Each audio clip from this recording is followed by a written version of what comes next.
One of the things that's shocking, at least it shocked me, was how much being an abuse victim changed me. I thought that it was just something that happened to me, that it was specific to me. But the more I've been talking to all of you, the more I'm realizing that it didn't just specifically happen to me. This is something that we all encounter and experience.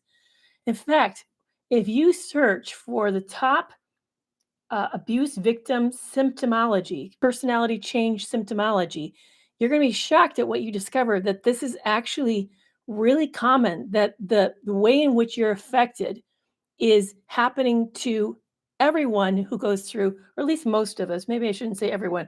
You know, one of the things as a psychologist, you're always so careful about being accurate because it's part of your ethical training is you're just super, super sensitive to that.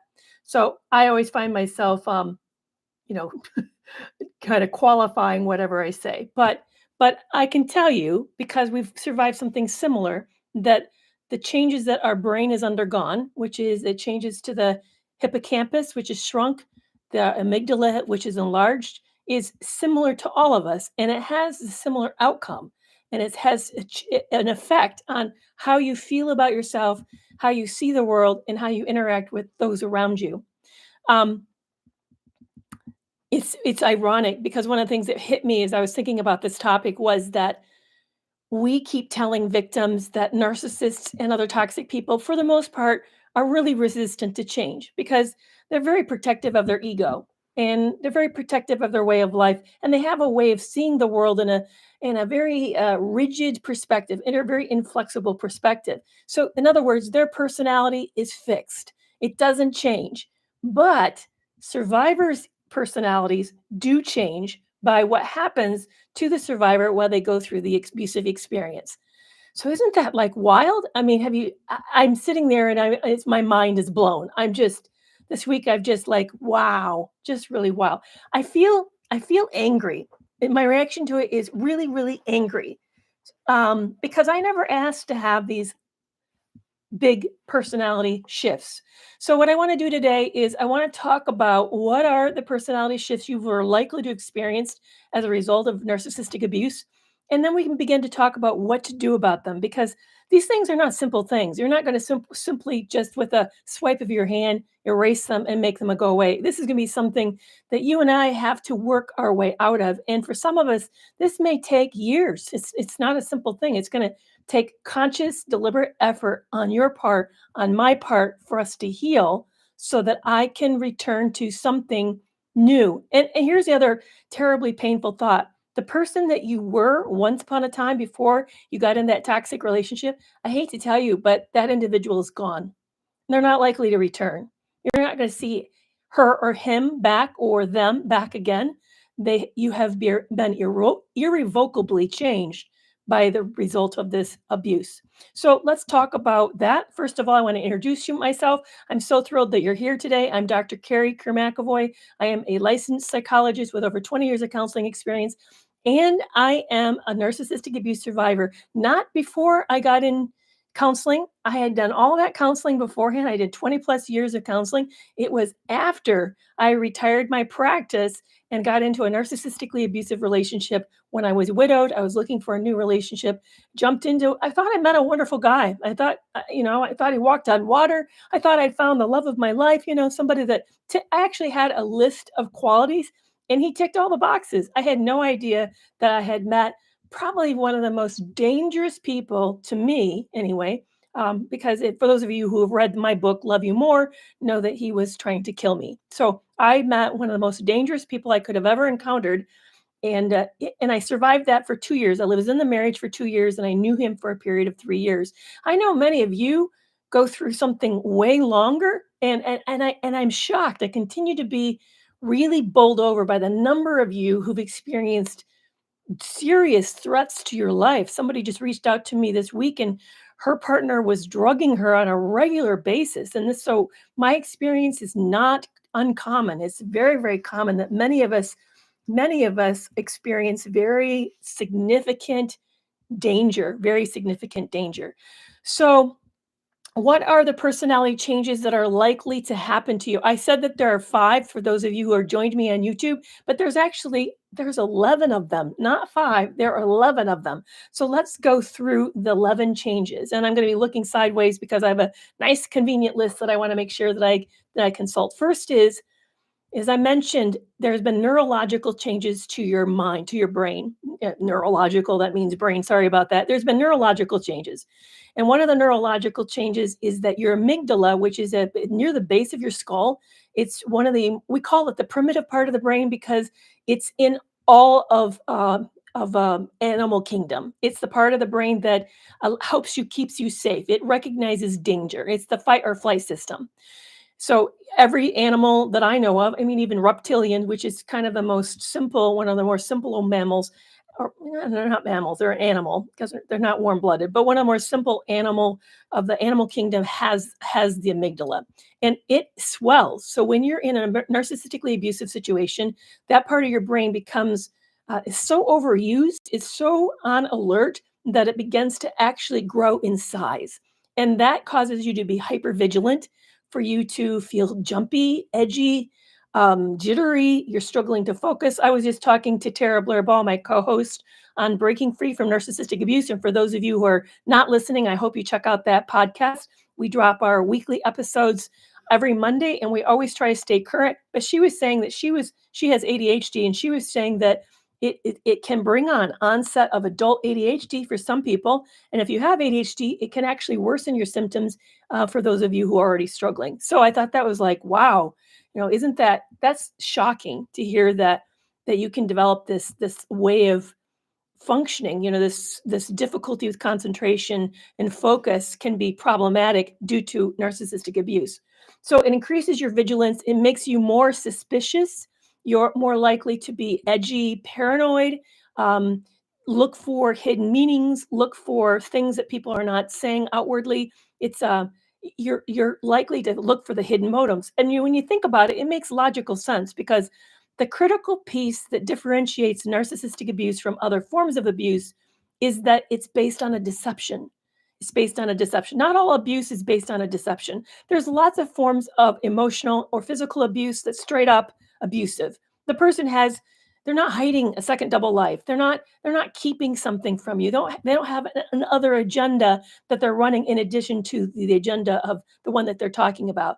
It is what it is. And this is a moody, volatile person. That was what I would be called just straight up abuse. But narcissistic abuse is a person who presents one way deceptively while hiding that they're actually in it for other more or other ulterior motives. It could be that they're looking for some asset that you have. Maybe you happen to be blessed with money. Maybe you have a way of life that they really envy. Maybe it is that you have connections. It could be that they just think you're super sexy and hot and they want to have intimate relationships with you. It could be that that you're hiding who they really are.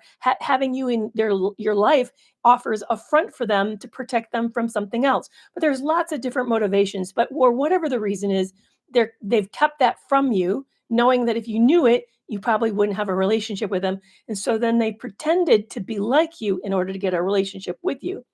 Great question. It just came in. Tiger Aries asked, does this form of abuse that causes personality changes in the victims also lead to ulcers? And it's so fascinating that you asked that because John and Julie Gottman from the Gottman Institute, which has done maybe 30 plus years of research, and they've looked at couples, the outcome of couples in relationships, and they looked at good relationships and bad relationships. In fact, they have an ability to predict based upon their assessments with over 90% accuracy whether your relationship is likely to make it. And I just saw a TikTok with Julie Gottman who said that when there's this kind of duplicity and when you're in a relationship that's emotionally damaging and hurtful, that yes, that you're more likely to be ill, that the rate of illnesses rise, even catching viruses go way up, when you're in these relationships. I think there's also a powerful connection between autoimmune diseases and these types of toxic relationships, definitely. So, great question. Yeah, there is definitely a connection to what happens in the mind, to us being on constant state of alert. It's also affecting our bodies physically and having ramifications for our health. Absolutely. Absolutely. The next one is it also raises your, I'm sorry, it diminishes your self esteem. One of the things that's really fascinating, and as a psychologist, I studied this because I'm very interested in development. How does a person really, with a question psychology asks is, what makes a person? What makes a personality? How are we who we are? We that's sort of the theory of personality, and one of the theories looks at personality development over the whole lifespan of a person. So when you think about an infant born, babies don't really have a sense of themselves. They are primarily governed by their basic needs: sleep, safety, warmth, being fed, being kept clean. Those are the things that they're looking for. The sense of self starts to develop as they experience the safety of that initial caregiving relationship. And part of what happens in that relationship, and the other wild thing is babies can only see 8 to 10 inches. Think about that. That's the distance between the crook of the mom or dad's arm, who's giving the baby a bottle or nursing them, and the mother or the father's face. So they can see the distance between the gaze of the parent and the infant's face. And they also don't have really great hearing. I mean, they don't understand what they're hearing. They can't make sense of the sounds. They don't have language to know what's being said, but they know what makes them feel safe. And they also are very attracted to happy, warm, loving, supportive families or faces. I'm sorry, I'm starting to read the comments, which is kind of distracting me. But they're also very, very good at what recognizing what makes them feel loved and accepted, even though they could never put that into words. What they found is that it's that reciprocal relationship between the infant's sense of security, sense of being warm and cared for, that creates this sense that this person, this baby, feels worthy and safe and starts to develop trust in this situation, in this experience with the parent. So if you think about it, that dynamic, that reciprocity continues throughout our whole life. Now, granted, we're not as malleable. We're not open to, I mean, if you told me you thought I was the worst psychologist in the whole world or that whatever, I mean, yeah, it would probably sting, but I'm not going to walk away and say, "Oh man, I might as well just have no purpose in life," because I'm not that malleable to your suggestion. I'm not that open to your suggestion. But when you're living in a relationship where you're with somebody that you believe has your best interest at heart, you love them, they tell you that they're there for you, they show up in all these amazing ways for you, and then they begin to wear you down, almost like a water torture, the dripping on you of you don't fold the clothes right. I heard that I didn't put the groceries in the refrigerator correctly. I heard that. Remember, I grew up on a farm. For those of you who don't know, I grew up on a dairy farm. We put up our own canned goods and we stored fruits and all that stuff. So I knew a lot about produce. I heard that I wasn't storing the fruits correctly, that I should leave them out. And remember, for those of you who read my book, Love You More, know that I was living in Mexico at the time in a hot, humid climate. And my ex is suggesting that we leave the fruit out on the counter. Who had ever heard of that? I mean, what a stupid idea. By that point, it was really late in the relationship. So I thought, okay, whatever. I mean, if you think it's a great idea, let's test that idea. I'm not gonna fight you on this because I'm so exhausted. And of course, we all know what happens. The fruit rotted really quickly, and it brought ants into the house because they smelt the yummy sugar of the rotting fruit. So it's amazing how the things that you think that you've been doing your whole life. I mean, I'd been doing laundry for my family of 5 for 30 some years, and now I hear I can't fold stuff right. I'm not hanging things right. It's amazing how they do this drip drip drip of wearing away from us. Oh, thank you so much, Angel Mar. I appreciate that gift. They do this amazing kind of constantly eroding of our sense of self, and as a result, we start to internalize that, and it starts to shape how we feel and see ourselves.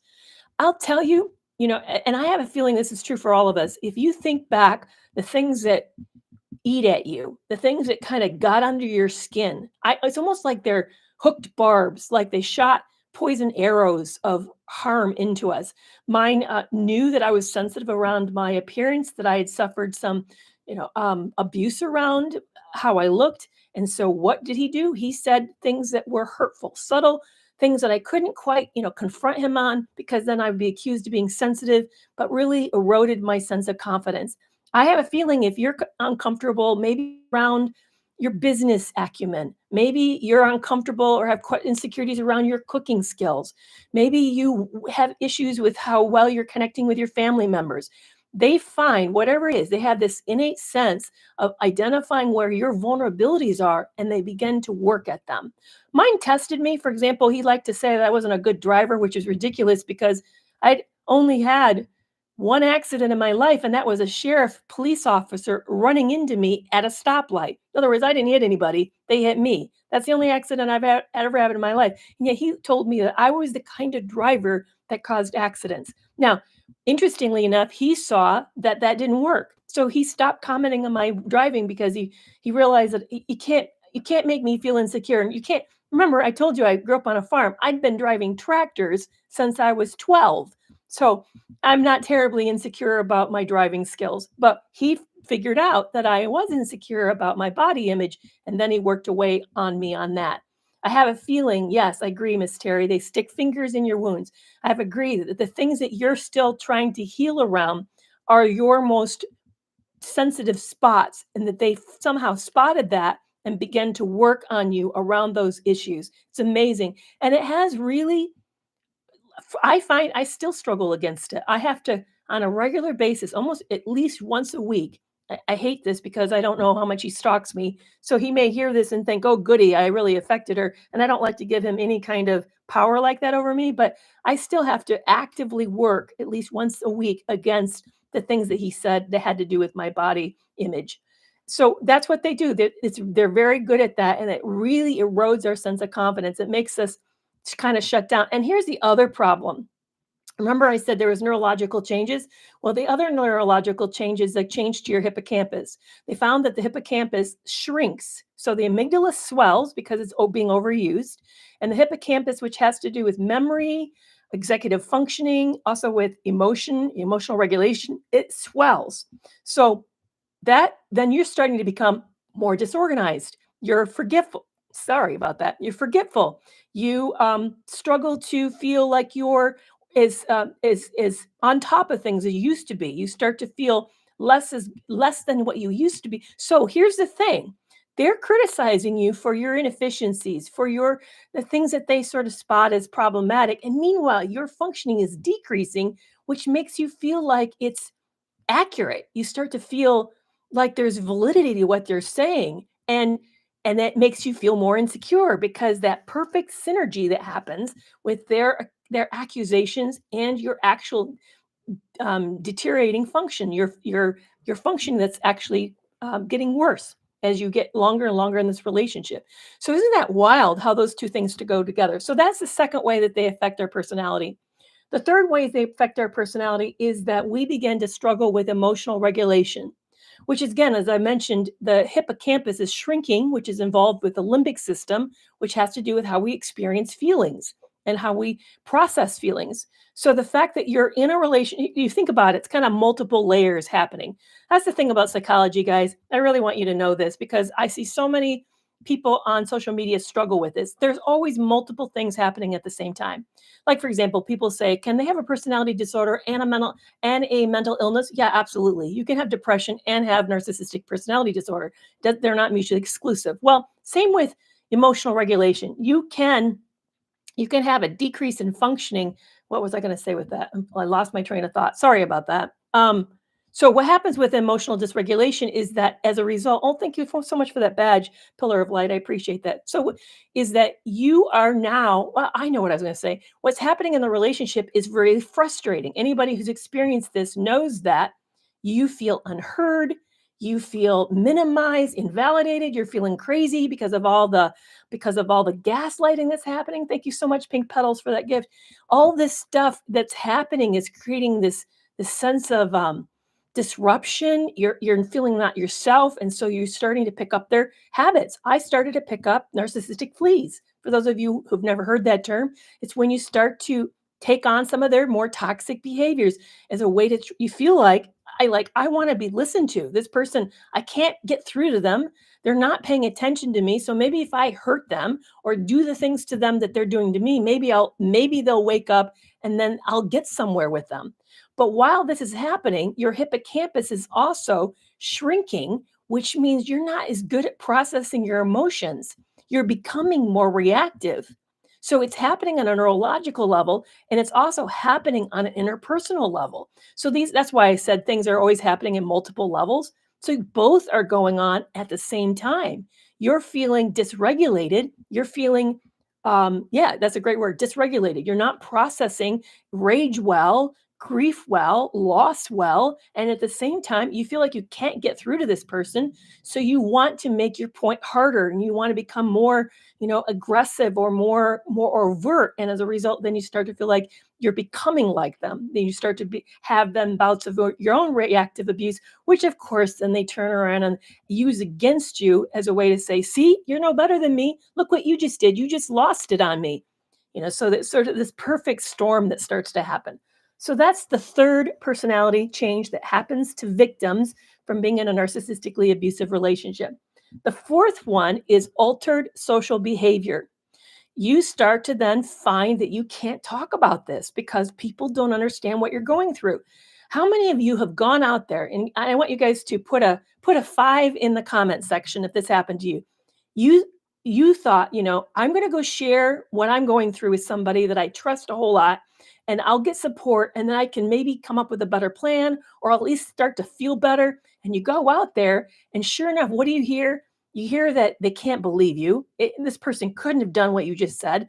Or you find yourself too embarrassed because what you're putting up with, you realize sounds bad. You feel stupid, like you're the most bizarre person. To give you an example, here I'm a psychologist and my partner is a sex addict. He's serial cheating on me. And then I discover he's hiring sex workers. And meanwhile, leaving me completely unprotected because he's unprotected. And yet I go back to him and you end up feeling like, I can't tell anybody that. How can I talk about that? That's like so out there. I felt like I was the most outraged. I mean, I felt stupid and crazy and I don't even have words for it. So then you feel ashamed, so you stop talking about it. And then when you do say it to somebody, then they want you to make a choice like, well, why are you still there? Why have you not left? Or are you planning to leave? Or what's your plan to leave? And you're thinking, I don't know where to go. This person scares me. I don't know if I can even leave safely because they're intimidating. And I mean, it's just so you start to just stop talking. I remember in the early part of the relationship when I first found out, I had never felt more isolated in my life. Oh, I see all the fives everywhere, guys. Thank you so much. It's nice to know that I'm not alone, but I also want you to know I'm seeing fives everywhere. I want you to know that you're not alone. You're not alone. But I remember when I first found out that he had been seeing not one person, but multiple persons at, intimately, I remember feeling so silenced. That's the best word, silenced, that I felt muted. I felt like somebody had sewed my lips shut and I couldn't speak. I couldn't share what because it was too horrifying. And yet I was early in the relationship and I still loved him. He said he wanted help. He said he wanted us to make it, that he'd never gotten help before, that he knew he had a problem, and I believed him. I found out at the end of the relationship when I was writing Love You More that all of that was a lie. I paid for 2 years of therapy for him to find out that he was continuing the behaviors, that nothing had changed. He was just giving me lip service so that nothing would change. Nothing would change. So I want you to know that that's a very common experience. So we become inhibited with our social interactions, we become scared to share anything because we feel so stupid and ashamed and crazy. So then the fifth common personality change that victims experience is hyper independence. I know that's true for me. I struggle now more than ever relying on anybody. I tend to sort of figure things out on my own because what did we discover? We discovered whenever we invited in the toxic person into the problem, they complicated it. Or they added some nuance or some suggestion that would have made it so much worse. So we thought, oh, I can't do that. Now and it makes it a battle with them because we're not taking their ideas. They said, well, you asked for it. Now you're not taking my idea. So we're like, oh, that was so stupid. I should not do that. We know we can't go out and talk to our support system because they won't understand. And as a result, we just start to go it alone. We go it alone everywhere. Yeah, someone I hear is that right now I've been doing a lecture, you guys. I always take the first half hour and lecture, and then I take the second half hour and answer your questions. I should just make that clear. I know I have a moderator on in TikTok. I don't have a moderator elsewhere, but those of you who join me every Tuesday, because I do this every week, every Tuesday, I always start out with a topic that I'm introducing so that I run through and teach. And then for the back half, we talk either about that topic or we talk about whatever you want to talk about. So if you guys stick around and I haven't seen your question, I'd be happy to talk. Oh yeah, one of them I posted elsewhere. TikTok people could see the rest of that video. I posted a video about the bird test. I'd be happy to talk about the bird test.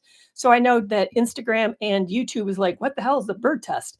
Because that creator, by the way, isn't on YouTube or Instagram, or I would have connected it. So I know you guys don't have the context, although I put the links in there, and that's so frustrating because Instagram doesn't pin links, so you can't find the link that I posted. But hey, and Maddie, I'm so glad you're here. I really try to learn who people are so that when you guys come back, I recognize you. So I love your name, Maddie's YouTube. In fact, it sounds like you have a good YouTube channel, so that's super cool. So, yeah, the last quality of the 5 qualities that I said that identify that happen to victims who are narcissistically abused is I'm going to run through them again. Increased vigilance and suspiciousness. Number 2, a diminished self-esteem. Number 3, emotional regulation problems. Number 4, altered social behavior. Number 5, hyper independence. Now, I said that actually there were more. So let me list the rest of them. There's more bad news, unfortunately. You also end up with trust issues. Your worldview has been changed. You are now more avoidant of conflict than you were before. You are become hypersensitive to criticism. You've shifted your interest and passions.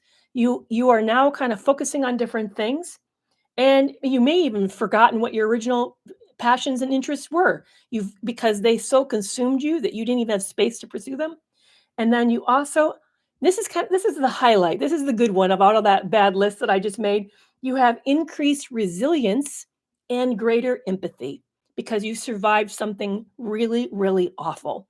And now you understand the fact that you can survive, that that's possible, and you have more compassion for what other people go through because you've learned that often what we see there's so much more than what we see. People often don't tell us the whole picture, so you find out that you don't judge as quickly because you realize that the things are very, very complicated, very complicated. So thank you so much for that patience here for the first part of this today. And I'm so glad that you're here joining me. For those of you who are new to me, I'm Dr. Kerry Kerr McAvoy, a licensed psychologist with over 20 years of counseling experience. I know those of you who are not familiar with my platform always ask this. And they want to know, do I still take counseling patients? I actually don't. I closed my practice in 2015 when my late husband was dying of cancer. So that's part of my story. Part of my story is that I was widowed. I had a long, successful marriage. I was in that relationship for 33 years, married 31 years, and then he passed away. And at that point, I was looking towards retirement, thought we're going to have this really great end of life together. And then, of course, all of that got pulled out from underneath of me. And then I ended up meeting and marrying one of the most worst people, probably one of the some person out of my nightmare. And I thought I'd met a really awesome person. And I spent 3 years in that relationship. And I've now been out for 4 years, over 4 years, 4.5 years. So, and I wrote the book Love You More. So, those of you who think no one could have possibly survived what I've survived, please check out my book Love You More. It's on Amazon. This is a tell-all look. It's told written like a novel. So even if you're just wanting to read a novel and you're just looking for something is interesting, kind of a true crime-ish, that's how I wrote it. But this is a great book for you to know that you're not alone, that it can happen even to a psychologist. No, thank you, Susan. I appreciate that. My reviews are really mixed. For those of you who are narcissistic abuse victims, you're probably not surprised. People either find it unbelievable. Like, I can't believe she gave this guy so many chances. Couldn't she see through? Could she read the tea leaves in the room? Good grief. Or those who survived narcissistic abuse are, like, yeah, I totally survived that. And I understand why she gave me so many chances. I understand why she was taken in by what he said, because you'd experienced a trauma bond. And you also experienced intense cognitive dissonance, which is what I was experiencing. So I both was trauma bonded and I had intense cognitive dissonance. I couldn't tell what was real and what was true. I believed him when even though his behavior, this is the other thing. Sometimes we say there's really inconsistent behavior. My person that I was married to, he actually, he never called me a name. The abuse was all coercive control. It was very subtle, very passive aggressive. Nothing I could actually nail him on. His cheating was really kept hidden, very hidden, to the point I started like searching for a second phone. I started counting how much medication was in the house. I was I was doing all this weird track. I would actually one time followed him across town, and this was a town where you could walk. It's a tourist area, so you could walk across it. I felt so crazy because he was successfully hiding his acting out. So if you took what was on the surface, yes, there was gaslighting. Yes, he was kind of back and forth, but he was really tricky, really tricky. And so it was hard for me to know this guy wasn't invested. He went to therapy. He told me about his therapy sessions, at least that I thought.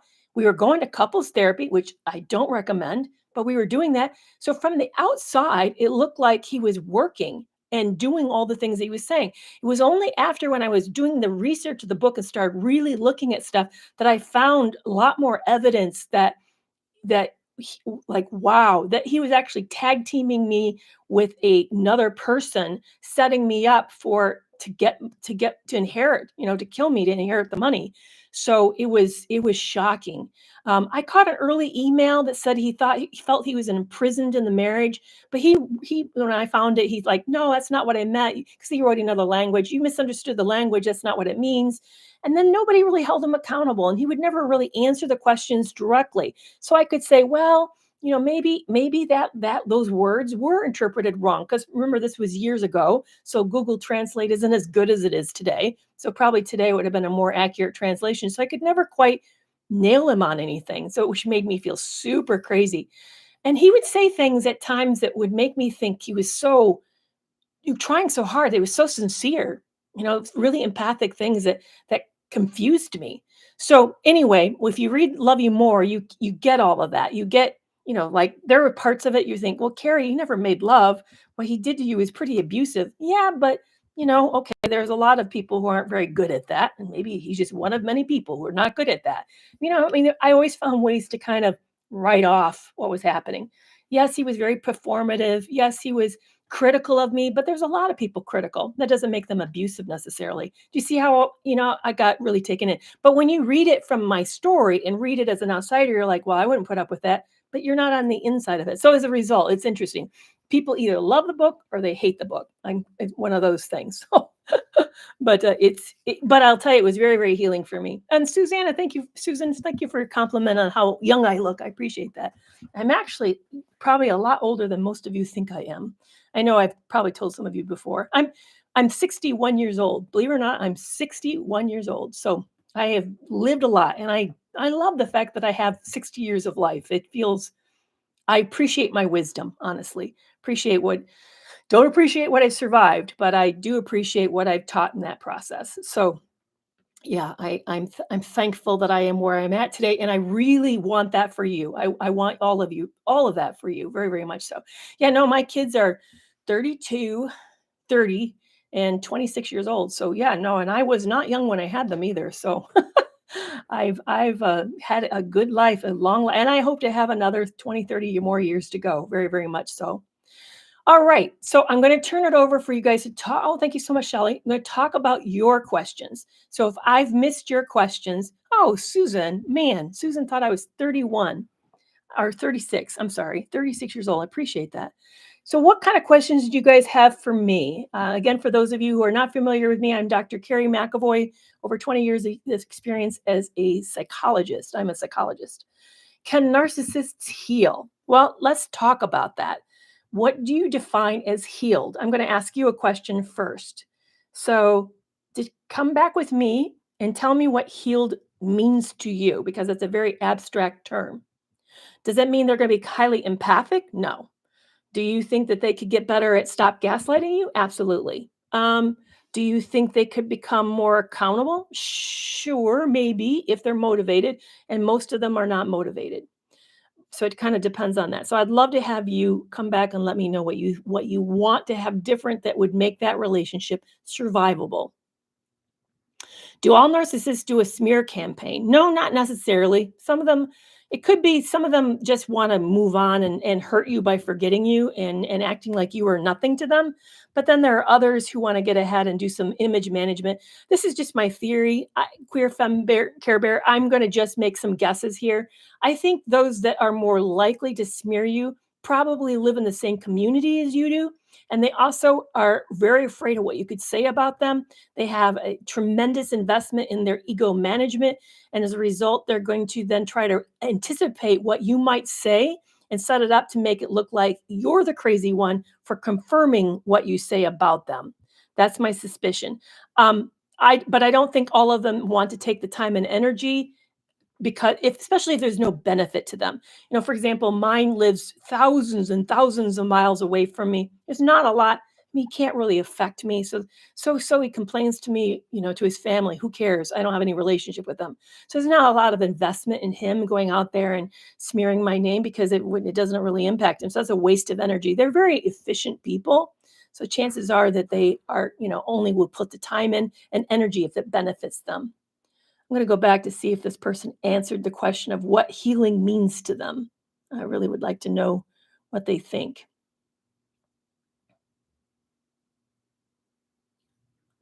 There's a couple questions coming in about flirting and serial cheating and cheating. Oh, I hate that when it happens. Are they aware?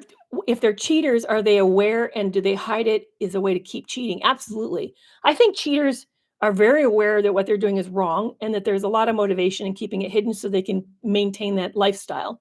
And so as a result, they're going to gaslight you and do a lot of really kind of crazy making stuff to do that.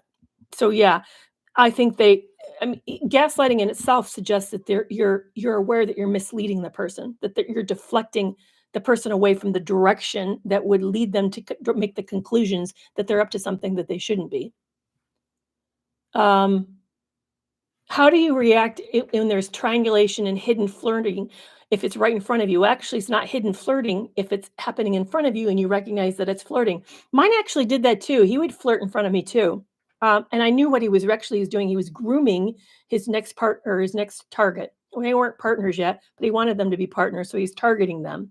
So in fact, I remember clearly there was somebody in the same business, kind of vertical business as us, and he was actively working this person. He was acting like he was interested in this person's business ventures, and then he would be very, very solicitous of them in front of me, and go out of his way to be the really kind, awesome, amazing person to them. And I knew what it was. I knew he was grooming them, and it was really what was really hard. And I'm sure this is why you're asking the question: is you can't really call them out on it because it's so subtle. It looks like you're just making things up. You look like you're the sensitive one for having an issue or reaction to it. But here's the thing, and this is true for all of this all the time. If you're feeling uncomfortable and not safe, you don't need their endorsement to know that you're right. You don't need them to say, yes, I'm triangulating. Yes, I'm flirting in front of you. If it feels like it, if it walks like a dog, barks like a dog, acts like a dog, um, looks like a dog, it probably is a dog. So you don't need their validation to know that this is problematic behavior. People who truly love us don't do things that are upsetting to us. And they don't defend things that they're doing that are upsetting to us. When they hear that it hurts us and affects us, they stop. That's called an emotional bid, which ties into the question that people were asking elsewhere about the bird test. So it's a great tie-in. So thank you for that segue. The bird test was done by the Gottmans, John and Julie Gottman. I already mentioned them, the Gottman Institute. They are now, I know they're on YouTube, but they're also now probably on Instagram and TikTok. I found them on TikTok. Fascinating stuff. They found that there's what's called emotional bids. So let me describe an emotional bid. Emotional bid is turning towards somebody, towards a request. So, say, for example, you say, "Hey, I heard interesting news today." That's an emotional bid. You're asking the person to pay attention. You want to share something with them. Or maybe you say, "Wow, I had a really rough day." That may be an emotional bid for you to say, "Oh, can I do something for you?" Or maybe you give them that little flirtatious wink, and that's a bid for intimate connection. Or it could be even non-verbally. We just like have a slumped shoulders and we're acting dejected. That may be possibly an emotional bid for someone to say, "See me, I'm not having a good day." What they found was when a person turns towards their partner, when there's an emotional bid like that, the majority of the time, that's very predictive of the relationship's going to make it. It's a prediction of a good relationship. So the bird test is this: you're with somebody and you see a bird in the tree and you say, "Oh, look, there's a blue jay up there." And if this person's sensitive to you and invested in you and turns like, "Where? Really? Oh, wow, so cool. I've never seen one in this area." They act truly interested, even if they're not interested in birds in general. But the fact that you're interested makes them interested. That's turning towards you. That's responding positively to an emotional bid. What they found was when somebody acts like nonchalant, neutral, they ignore it, or actually turns you down and makes you feel stupid for doing that, that predicts poorly for the relationship. Means that your relationship is not going to probably make it. This person's not emotionally invested in you. So for those of us who've been in a toxic relationship, the bird test is a fascinating one because chances are, here's the thing that I think probably happened, and the Gottmans don't address this because this is not their line of research. They're very much into healthy couples, healthy relationships. But my suspicion is a love bomber is going to initially act super interested, but it's very shallow. And you won't see it consistently happening. Like mine wouldn't consistently text back right away. But a person who's doing a good emotional bid will, when you text within a reasonable amount of time, they'll text you back. Or when they say something within a reasonable amount of time, they'll come back. Whereas someone who's love bombing, they'll intermittently do it. They'll show up hit and miss. Sometimes they'll show up so fantastic that you think you've never met a more sensitive person. And then the next time you do something that you want their attention, they'll act like you never said it. But when you get into the middle of the relationship where it becomes more stable and, ordinary, they're going to then ignore or reject most of your emotional bids. They're going to turn it down. They're going to make you feel stupid. They're going to pretend you never said anything. You're going to feel very minimized and invalidated. So that's what they found, and that's the bird test. I don't think you need to do a bird test. I think you can do it in a lot of other ways. I've started dating somebody. We'll see what happens. It's very, very new. So one of the first things that this person learned about me is that I play video games. I love to play video games. So one of the first dates that he planned for me was he took me to an old-fashioned arcade place, because he had remembered I liked video games. I never suggested he do that. He just did that all on his own. See, he remembered what I said and tucked it away and said, "She would appreciate this because she plays video games. What a fun way for us to connect around the games that her and I grew up with."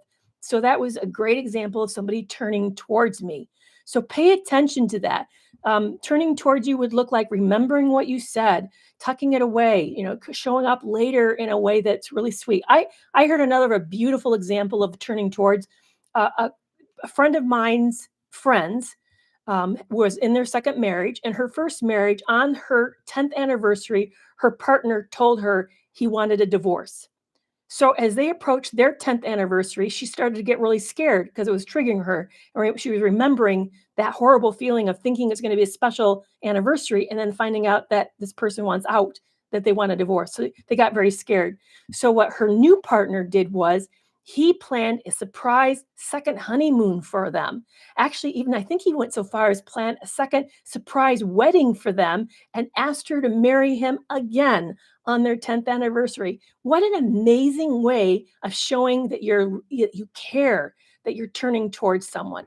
So you don't need to do the bird test to test somebody, but you can watch for what they do, and it will tell you whether or not they're paying attention, whether or not your interests matter, those types of things. And make sure that you're doing the same, show up the same for your partner as well. So if they say something is really important to them, show that it matters to you, that it's important to you, even if it's not something you personally are invested with. All right. Thank you for both of those questions. It's really awesome. So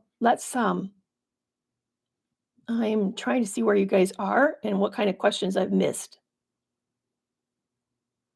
So what's my thoughts on emotional cheating? That it's wrong, that it shows that your relationship is suffering with something, that you're feeling a disconnection, so you're looking for something. Could be that you're looking to feel seen, could be that you're looking to feel desired, which is desirable by somebody. Could be you're looking for excitement, maybe like somebody's like feeling awake, alive, but it's a signal that there's something wrong. And I would view it as that you need to then look at that and then do what you can to fix the relationship. Always looking outside your relationship is never a good solution. It doesn't fix anything, and it's going to cause terribly hurt feelings if you find out. So I'd highly recommend anybody who's tempted to do emotionally cheat to please see it for what it is and do something about it. Okay, other questions you guys might have for me? So I want to follow up with you, Falcon Moon. You said, I'm having a hard time with this. What is the this you're having a hard time with? I noticed how guys do this, that now I fear it's love bombing. See, that's what I was talking about. Is one of our personality changes that we undergo is it becomes suspicious. We become more paranoid about behavior. We have a hard time trusting. We have trust issues. So, but what is it that guys are doing that you get scared that maybe it's a form of love bombing? So KMB is asking, how do I stop blaming myself for not seeing the devaluing, gaslighting, lying while it's happening? It's interesting. I'm not good at spotting it in the moment either. I'll be the first to tell you. Sometimes it takes me days. I was trying to date someone early this year. This guy was toxic as hell. Now that I'm really far away from we had 4 dates, I think, 4 terrible dates, actually. They're all not good dates. Well, I take that back. The first date was good, but the second, third, and fourth were not. He just got increasingly self-centered. And I step back and think, why did I not see that he was gaslighting me already? That he treated wait staff poorly, that this person didn't even know how to show up and to be emotionally available to me. Why did I even give this guy? In fact, I would block him, say we're done, and then he'd find some way to get a hold of me and I'd give him another chance. It's like, what the hell's wrong with me? So I just want to let you know that sometimes it takes time and we have to get over a lot of hurdles. So part of the question I have for you is, what are the hurdles that are getting in the way of that? Is it you just fail to see that it's devaluing, gaslighting, or lying? Or is it you're scared to confront because you don't want to stir things up and get the situation volatile? Or are you caretaking their feelings? Maybe you're afraid that you're going to be hurtful for saying it. And remember, by the way, what they're doing to you is hurtful first. If someone's stepping on your toes, there should be no problems with you after you say, get off my toe, and they don't get off your toe. I have no problem with you pushing them off your toe. To me, that's appropriate. But I find it really hard emotionally to push someone off of my feelings when they step on me emotionally. So part of it is for us learning that it is not our job to take care of other people's feelings. Yeah, on my way asked, I'm always amazed that they intentionally hurt other, but yeah, they do. They will, and partly they'll do it in front of you as a test to see whether or not you'll stand up for that person, whether what your boundaries are, and whether or not you're going to go silent, because then that means that you're more vulnerable to their abuse when they abuse you. It's a test. I think mine was definitely testing me. I did confront him. He got brutal with the wait staff. It was humiliating what he did to this wait staff. This person was somebody who had immigrated to the country, and they had dental work that doesn't you don't see it in the United States much. And so it was very different and very overt, very noticeable. And he confronted her and asked, "What's going on with your teeth?" And then he said to her, "Turn around, show her," meaning me, "your teeth." And then he says, "What do you think of that?" I was horrified. I was mortified. I first of all couldn't imagine that the wait staff would put up with that. I don't know why that person didn't whirl around and then go report him or report us, or why they didn't, flip him off or do something. I mean, it was awful. But then I got quiet, and later I did come back and say, "What you did was hurtful." And he said, "Really? I didn't think it was that hurtful. I was curious to see what you'd say." So sometimes it's a test. He was testing me. He was wanting to know if I was gonna stand up for her and stand up for myself, and I didn't pass the test in the moment, but I did pass it later because I said, "I don't that's not appropriate, I'm not okay with that." But I agree with you, KMB, I wish that I was faster at this. I'm very slow. Chances are, my guess is for both of us, is that we grew up in not very safe homes and that we've learned that being confrontational, we may have gotten gaslit lit for that. We may have been scapegoated for that. And so we've learned just sort of it's better just to roll with stuff. It's too dangerous to step out and take a risk. Yeah. So here's what I'm this is how I'm coping with it. Maybe this might help you too. What I'm doing is I give myself time. I allow myself to process any interaction and to come back as long as it takes for me to figure it out. And when I figure it out, I will come back. So if you're in a relationship with somebody who's doing it, you might say, that moment bothered me. I don't know why, but I'm going to come back and circle back and talk about it. So you sort of primed the conversation, but you don't have to. That's just one way. But I find sometimes it takes me days to figure out what I think of something. It just is what it is. And there's no right or wrong. Okay, narcissists and other toxic people are going to say, you should bring it up when it happens or don't bring it up at all. That's whoever made that rule. I mean, that's the most ridiculous rule I've ever heard. That's convenient for them. That's not convenient for everybody else. Here's my additional reason I have a hard time. I'm autistic, so I'm slow at reading stuff. It just take because I'm bad at social cues, believe it or not. I'm a psychologist, which has made me good at practice. I've given myself lots and lots of practice, but I don't always know what I'm seeing or even know how I'm feeling in the moment. I'm very slow at all of that. Some autistic people have what's called alexithymia, which they don't know what they're feeling. I'm very slow at what I'm feeling. I'm not always good in the moment. So I've learned to build time in for myself. And I really want to urge all of us give ourselves grace. Build in that for yourselves. You don't have to give a response right in the moment. You can circle back as long as it takes for you to do this to be able to talk about the stuff that's bothering you. Thank you for asking that great question. This is a really powerful question. And thank you, Strength Through Madness, for asking this. Do we ever fully heal from narcissistic abuse? Well, I guess it depends on your definition of healed. What's healed mean to you? Are you going to go back to who you were before? No, nope. She or he or they are gone. That person no longer exists. You've become somebody new. Now, can you really love and appreciate and respect this new person? Absolutely. You sure can. You can become a powerfully, brilliantly, amazing, wise person because of what you've survived. Will you get rid of some of the hypervigilance, the trust issues, the fear of conflict, the hyperindependence? Yeah, you can learn to soften some of them. Will they ever fully go away? I don't know. Maybe most of it, but maybe not entirely all of it. But maybe not all of that's a bad thing, seriously. I'm not for sure that who I've become today necessarily is worse off because some of those skills I needed, I just didn't have them before. So this kind of has honed me by fire. And I'm viewing that kind of from a positive standpoint. No, do I wish it happened to me? No, absolutely not. I would do anything to not have ever gone through this, but then I wouldn't have been meeting you today and we wouldn't have this conversation. So for that, I'm thankful, but I'm not thankful the fact that I suffered tremendous pain or that you suffered tremendous pain. Nobody should know this experience. It was a really horrific thing. And I love that we're able to come around each other and really provide for each other as a community. By the way, if you are looking for more support, please check out my community group. I do office hours on a weekly basis at the higher tier. I offer chat and support direct DMing at the lower tier. And right now, the lower tier is on sale. For the first month, you can get it off for $4.99 for the first month.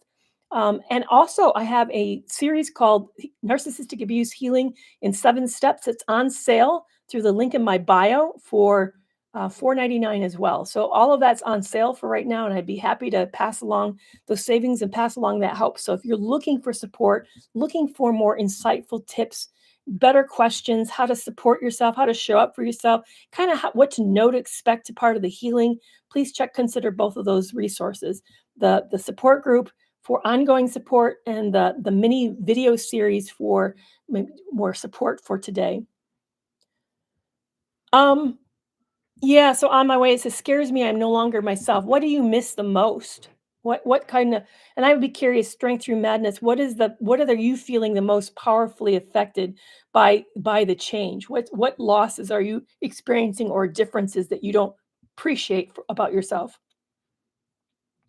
And is there a way to make those things your strengths, your superpower? Is there a way for us to see the silver lining in those things? Part of and one of my biggest desires is I just don't ever wanna go through it again. I really don't wanna go through it again. So that's one thing I'm working very, very hard at learning to spot and avoid toxic people and toxic situations. And by the way, I am working on a mini series, video mini series on that subject, and I also would love to offer a live 6-week support group around that, where we actually talk about the things that happen that are compromising, the ways in which we get into binds, how we don't step in and step up for ourselves, why we get afraid to say certain things, what things are we missing that we shouldn't miss. So if all of those things, oh, thank you so much. I appreciate that. I'm glad to meet you, Dr. Barry. And, I appreciate that. So if you feel like you're resonating with that, yeah, like, yes, I'm missing things. I'm not seeing the gaslighting. I don't know what to say when I recognize someone's lying to me or doing something awkward or what I know what a boundary is, but then when it comes right down to it and they get me on that fine details of like, you said don't text after 10 and it's 10:01. Why are you having that? It's such a big deal. It's just 10:01. When you like find yourself struggling with those types of what do you do? What's the reasonable thing to do? And how do you know? Here's the biggest one. I know that I diminish this a lot. How do you know when you're really in danger or this is just not a pleasant person? I kept thinking, even though I knew my ex admitted that he was abusive to past partners, physically abusive, he carried a weapon on him. He showed it to me. Um, he threatened me multiple times, and he also did property damage in front of me. And and I suspected I was being poisoned. I still couldn't believe, even at the end, that he was capable of that. I kept thinking, no, I'm being paranoid. I'm being way too sensitive. And now that I've been working through the book by Gavin DeBecker, The Gift of Fear, I absolutely know for sure. Yes, this guy was very, very dangerous, very capable of violence, but I diminished it. I just thought that I was being overly sensitive. So if you're finding yourself really struggling with those types of things and you're really struggling with, spotting and identifying toxic, dangerous people, knowing what to do, please keep an eye on my platform for when I release both the mini series video, which I plan to keep that entrance level really low, very, very easy for you guys to be able to take advantage of, but also I will then follow up with an offer of a 6-week live group coaching that I think going to be amazing. It's going to be really a lot of fun. Well, guys, this is super fun today. I really appreciate that you're here together with me. I always go live every Tuesdays at 4 p.m. Every Tuesday at 4 p.m. And I hope to see you next week at 4. But I know for those in the United States, this is a holiday week. I'm going to go quiet for the rest of the week. You probably won't see much content from me because I plan to like really check out and try to enjoy my time off. But I really want to wish you a happy, happy Thanksgiving. Very, very much so. So please come back and join me. If you ever want to know what the topic is going to be, I always announce it on YouTube the day ahead. So that way you can like, oh, this is what she's going to be talking about. So like for those who are on YouTube knew I was going to talk about the 5 personality changes victims undergo. And if you missed the early part, the first half hour where I went through that whole list, please check out my YouTube channel where this now is being posted as a replay so you can watch it again. All right, you guys, happy Thanksgiving. I'll see you back next week on Tuesday. Bye-bye.